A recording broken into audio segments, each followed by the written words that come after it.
जयप्रकाश अपनी पत्नी रेखा और बेटी सुमन के साथ रहता था। जयप्रकाश का गांव में बहुत सम्मान था। सब गांव वाले उसकी बात मानते थे। उसके सामने बोलने की किसी की हिम्मत नहीं होती थी।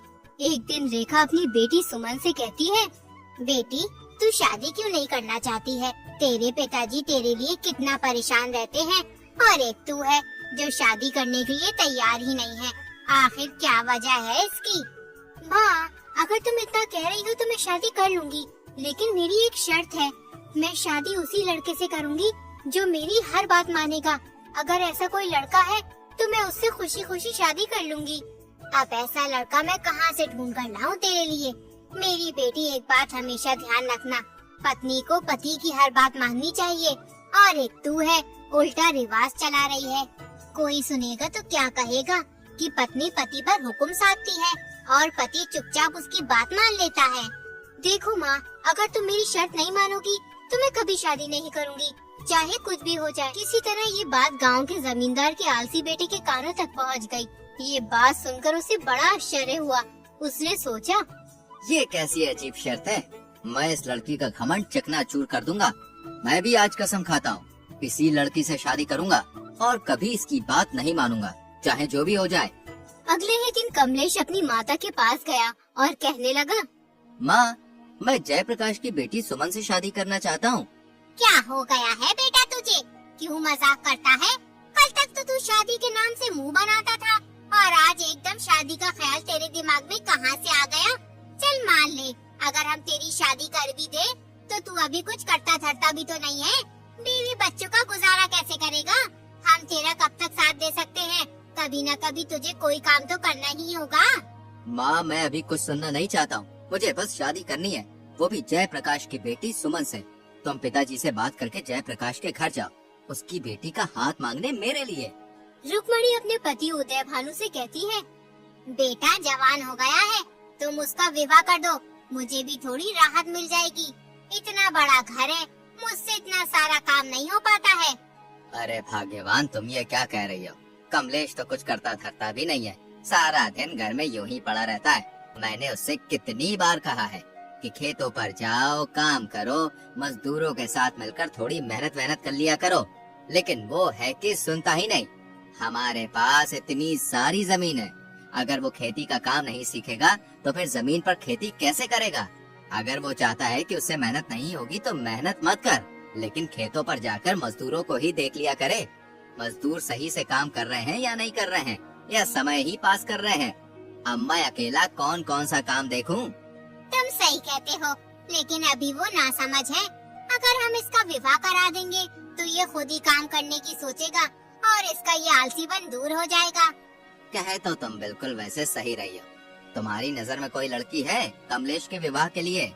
हमारे गांव में जयप्रकाश जी रहते हैं, वो एक सम्मानित और अच्छे इंसान है।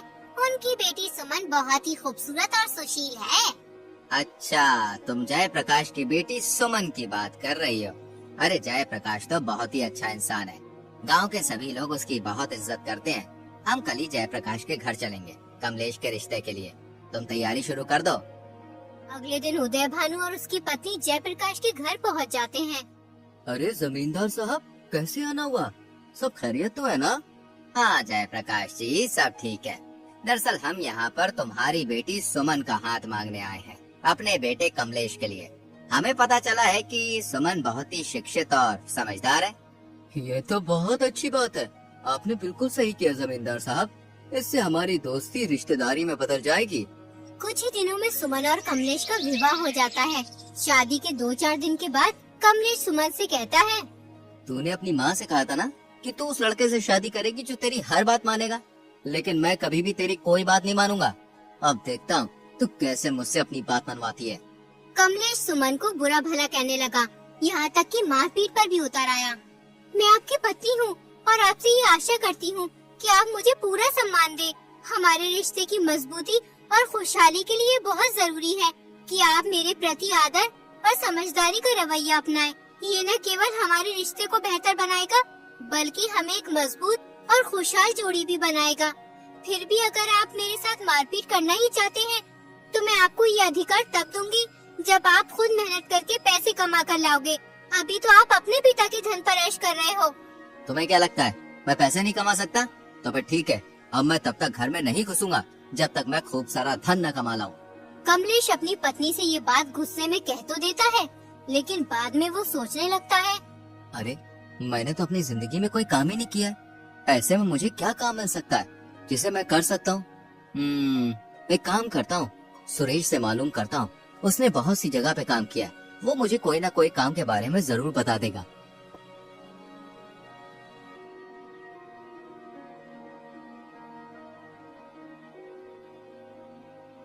कमलेश सुरेश के घर पहुंच जाता है और सुरेश से कहता है, सुरेश, तुमने यार बहुत सी जगह पे काम किया है, मुझे भी कोई काम करना है। तुम्हारी नजर में कोई काम हो मेरे लिए तो मुझे बताओ। अरे कमलेश, कैसी बात कर रहा है यार, तू इतने बड़े जमींदार का बेटा है, तुझे क्या जरूरत है काम वाम करने की? अरे काम करने की जरूरत तो हम जैसे गरीब लोगों को है भाई। दरअसल सुरेश, मैंने किसी से शर्त लगाई है। उसका मानना है कि मैं खुद मेहनत से पैसे नहीं कमा सकता हूँ, इसलिए मैंने भी उससे कह दिया कि मैं तुझे पैसे कमा के दिखाऊंगा। देखो भाई, हम तो मेहनत मजदूरी का काम करते हैं और मेहनत मजदूरी तुमने कभी की नहीं है, इसलिए तुमसे हो नहीं पाएगा। तुम कोई और काम देख लो जिसमें मेहनत कम हो और पैसे ज्यादा मिल जाए।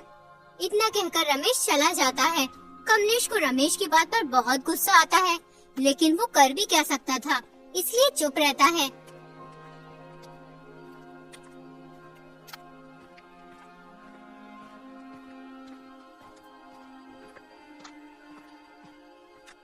अब कमलेश बगैर किसी को कुछ बताए धन कमाने की तलाश में निकल पड़ता है।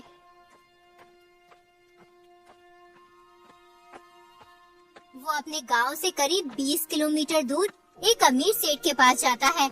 उस सेठ का बहुत बड़ा चावलों का गोदाम होता है। सेठ जी, मैं पास वाले गांव नंदपुर से आया हूँ, आपके पास काम की तलाश में। अगर आप मुझे कोई काम दे देंगे तो आपकी बड़ी कृपा होगी। नंदपुर में मेरा बहुत ही अच्छा मित्र रहता है, उसका नाम उदय भानु जमींदार है। क्या तुम उसको जानते हो?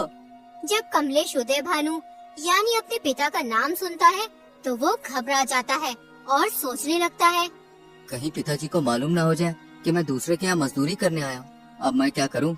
अगर घर वापस गया तो सुमन से किया हुआ वादा कैसे पूरा होगा? अरे जो होगा देखा जाएगा। अगर पिताजी को मालूम भी हो गया तो मैं उन्हें सब सच सच बता दूंगा। अरे भाई, किस सोच में डूब गए उदय भानु का नाम सुनकर? नहीं सेठ जी, किसी सोच में डूबा नहीं हूँ। हाँ, मैं उदय भान जमींदार को जानता हूँ, बेचारे बहुत ही ईमानदार और नेकदिल इंसान है। अब तो तुम्हें काम देना ही पड़ेगा, तुम मेरे मित्र के गांव से जो आए हो। देखो भाई, अगर तुम मेहनत और लगन से काम करोगे तो अच्छा पैसा कमाओगे। सेठ जी कमलेश को काम पर रख लेते हैं। जब कमलेश के पास अच्छा खासा धन इकट्ठा हो जाता है तो वो अपने घर जाने की सोचने लगता है। फिर वो सेठ जी से कहता है, सेठ जी, मैं सोच रहा था कि एक बार गांव जाकर बीवी बच्चों से मिलाता हूँ। तुमने बिल्कुल सही सोचा कमलेश, बीवी बच्चों से मिलना भी जरूरी है। तुम कल अपने गांव निकल जाना और बीवी बच्चों से मिलकर जल्दी वापस आना। कमलेश इकट्ठा किए हुए सारे पैसे लेकर अपने गांव की ओर निकल जाता है। रास्ते में उसे दो ठग एक पेड़ के नीचे खाना खाते हुए मिलते हैं। वो कमलेश से कहते हैं, भाई, इतनी जल्दी में कहाँ जा रहे हो? आओ आओ, हमारे साथ खाना खाओ। कमलेश को बहुत तेज भूख लग रही होती है, इसलिए वो ठगों के कहने पर खाना खाने बैठ जाता है। फिर एक ठग कमलेश से बोलता है, लगता है आप शहर से धन कमा कर लाए हो। हम दोनों भी शहर जा रहे हैं धन कमाने की तलाश में। सुनो, तुम्हें पता है इस रास्ते पर बहुत सारे लुटेरे और ठग रहते हैं, तुम अपना धन सावधान होकर ले जाना। लेकिन मैंने तो सुना था कि ये रास्ता सुरक्षित है, इस रास्ते पर लुटेरे नहीं मिलते। अरे भाई, अब तो हर जगह लुटेरे और ठग मिल जाते हैं। अगर तुम अपने पैसे छुपा कर नहीं ले गए तो तुम्हारे लिए मुसीबत हो जाएगी। सुनो, हम भले और ईमानदार आदमी हैं, बिल्कुल तुम्हारी तरह। हम दोनों तुम्हारे धन की सुरक्षा कर सकते हैं अगर तुम चाहो तो। बाकी देखो भाई, आगे तुम्हारी मर्जी है। ये तुम क्या कह रहे हो? मुझे तो कुछ भी समझ में नहीं आ रहा। मैं तुम्हें अपना धन क्यों दूं? मैं तो सही से तुम्हें जानता भी नहीं हूँ। अरे भाई, इसमें नाराज होने की क्या बात है? तुम्हारा धन है, दो या मत दो। हम तो बस तुम्हें आगाह कर रहे थे ठगों से। कमलेश सोचता है, देखने में तो ये दोनों ईमानदार लगते हैं। अगर इन्हें मेरा धन लेना ही होता तो ये मुझसे जबरदस्ती छीन भी सकते थे, लेकिन इन्होंने ऐसा कुछ नहीं किया। मुझे इनकी बात मान लेनी चाहिए। देखो भैया, मैं तुम्हें अपना धन तो नहीं दे सकता। हाँ, एक काम कर सकता हूँ, अगर तुम मेरे साथ मेरे गांव तक चलोगे तो मैं तुम्हें थोड़े बहुत पैसे दे दूंगा।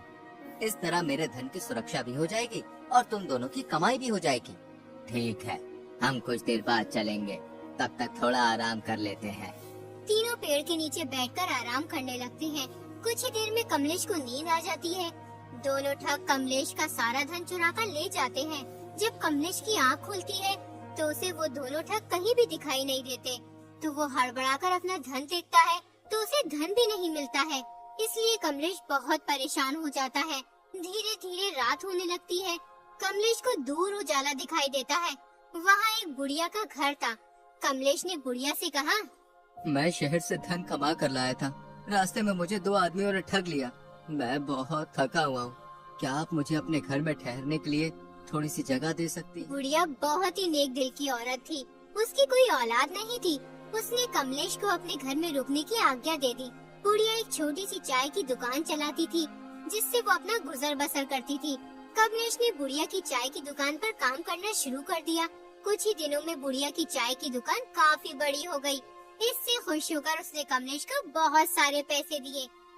बुढ़िया से पैसे लेकर कमलेश सोचने लगा, अब मेरे पास खूब पैसे हो गए और घर से निकले हुए भी बहुत दिन हो गए। अब मुझे घर चलना चाहिए। इस बार बहुत ही सावधानी से जाऊंगा और उसके बाद सुमन पर रौब दिखाऊंगा। कमलेश ने बुढ़िया से घर जाने की इजाजत मांगी और फिर अपने घर की ओर चल दिया। घर पहुंचकर कमलेश ने सारा धन जो कमाया था सुमन को दे दिया और फिर बोला, तुमने कहा था ना, जब मैं अपनी मेहनत से धन कमा के लाऊंगा तभी तुम्हारे साथ मारपीट कर सकता हूँ। अब पिटने के लिए तैयार हो जाओ। देखो, मैं तुम्हारे साथ मारपीट करना नहीं चाहता, लेकिन मुझे तुम्हारा घमंड तोड़ना है, इसलिए मुझे तुम्हारे साथ मारपीट करनी होगी। स्त्री को पीटना बहुत बड़ा पाप है। मैं तुम्हारी जीवन साथी हूँ। हम दोनों ने एक दूसरे के साथ जीवन बिताने की कसम खाई है। मैं तुम्हारा हर मुश्किल समय में साथ दूंगी। अगर फिर भी तुम मुझे पीटना ही चाहते हो तो घर के अंदर मारपीट करने का कोई फायदा नहीं है, क्योंकि किसी को पता भी नहीं चल पाएगा कि कमलेश ने अपनी पत्नी को पीटा है। गांव वालों को भी पता तो होना चाहिए कि तुम इतना सारा धन कमा कर लाए हो, इसलिए अपनी पत्नी को पीटना चाहते हो। आज आराम कर लो, तुम बहुत दूर से चलकर आए हो ना। कल सुबह सारे गांव वालों को बुलाकर मुझे उनके सामने पीटना। कमलेश अपनी पत्नी सुमन की बात मान लेता है। अगली सुबह वो सभी गांव वालों को इकट्ठा करता है। जैसे ही कमलेश अपनी पत्नी को पीटने के लिए आगे बढ़ता है, उतने में ही कमलेश के पिता उदय भानु जमींदार वहाँ आ जाते हैं। बदतमीज नालायक, ये क्या कर रहा है? एक स्त्री पर हाथ उठा रहा है। क्या तूने इससे शादी से पीटने के लिए की? जानता भी है, जिस दिन से तू गया है उस दिन से एक दिन भी ये चैन से नहीं सोई है। हर वक्त तेरी याद में रोती रहती है, और एक तू है जो इस मासूम को पीटने के लिए तैयार है। भीड़ के सामने कमलेश शर्मिंदा हो जाता। उसके दिल से सुमन के लिए नफरत मिट गई थी। उसे अपनी गलती का एहसास हो गया था। वो सुमन से माफी मांगने लगता है, यहाँ तक कि उसके पैरों में गिर जाता है। उसके बाद सुमन उसे उठाती है और बोलती है, तुम्हारी जगह मेरे पैरों में नहीं बल्कि मेरे दिल में है। उसके बाद कमलेश ने कभी सुमन से कुछ नहीं कहा और उसकी हर बात मानने लगा।